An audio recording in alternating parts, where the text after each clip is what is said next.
ఉక్కు ఫ్యాక్టరీలో జరిగిన ప్రమాదంలో 9 మంది కార్మికులు అక్కడే మాడి మసైపోయి చనిపోవటం పట్ల సిపిఐఎం రాష్ట్ర కమిటీ తీవ్ర విచారాన్ని, సంతాపాన్ని ప్రకటిస్తున్నది.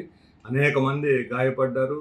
ఈ SMS 1లో జరిగినటువంటి ఈ ప్రమాదం అది కేవలం సాధారణ ప్రమాదం కాదు. ప్రభుత్వం యొక్క నిర్లక్ష్యం, ఉద్దేశపూర్వకంగా ప్రైవేటీకరణ చేయాలని దీంతో కార్మికుల సంఖ్యను తగ్గించటము, రా మెటీరియల్ ముఖ్యంగా లైమ్ స్టోన్ కానీ వీటిని నాసిరకం వాడటం వల్ల ఇక్కడ ఈ ఒక్కసారి లేడల్ పేలటంతో మొత్తం విపరీతంగా స్ప్రెడ్ అయిపోయినటువంటి పరిస్థితి. ఎవరు ఊహించిన విధంగా, కార్మికులు గుర్తించలేని విధంగా మసి అయిపోయినటువంటి గతంలో ఎప్పుడు కూడా ఇలాంటిది జరగలేదు.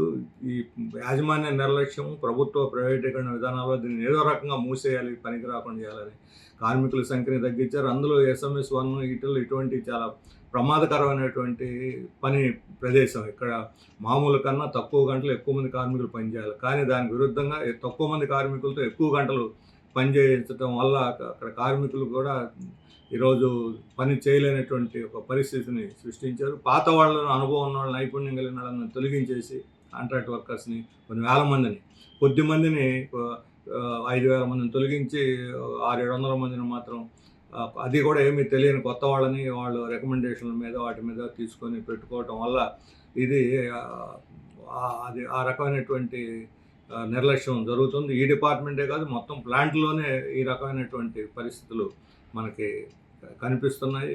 అందువల్ల ప్రభుత్వ ప్రైవేటీకరణ విధానాలు, వాళ్ళ యొక్క నిర్లక్ష్యం వల్లనే ఈరోజు ఈ ప్రమాదం జరిగింది. దీనికి ప్రభుత్వమే బాధ్యత వహించాలి. దీని మీద వివరణ ఇవ్వాలి, విచారణ జరపాలి, బాధ్యుల మీద చర్యలు తీసుకోవాలని మేము డిమాండ్ చేస్తున్నాం. ఈ చనిపోయిన కుటుంబాలన్నిటికీ వారికి ₹1 కోటి పరిహారం చెల్లించాలి. గాయపడిన వారికి 50 లక్షలు, అలాగే ప్రతి కుటుంబం వాళ్ళకి బతికున్నా సరే వాళ్ళు పనిచేయలేనటువంటి స్థితిలో ఉన్న వాళ్ళతో సహా అందరికీ మరలా తిరిగి ఆ కుటుంబంలో మరొకరికి ఉద్యోగం ఇవ్వాలని చెప్పి మేము డిమాండ్ చేస్తున్నాం. ఇప్పటికైనా ప్రభుత్వం తన విధానాలను పునఃపరిశీలించుకొని దీన్ని ఆధునీకరించి లాభాలు నడిచే విధంగా అవసరమైన గనులు, నిధులు కేటాయిస్తే తప్పనిసరిగా దేశంలో అత్యున్నతమైన ఉక్కును తయారు చేసి ప్రతిష్ట పొందినటువంటి ఉక్కు ఫ్యాక్టరీని నిలబెట్టాల్సినటువంటి బాధ్యత ఈరోజు ప్రభుత్వాల మీద ఉంది. ప్రభుత్వాలు అందుకు సిద్ధపడకపోతే ప్రజలు పోరాడైనా దీన్ని సాధించుకోవాలని చెప్పి మేము ప్రజలందరూ కూడా విజ్ఞప్తి చేస్తున్నాం.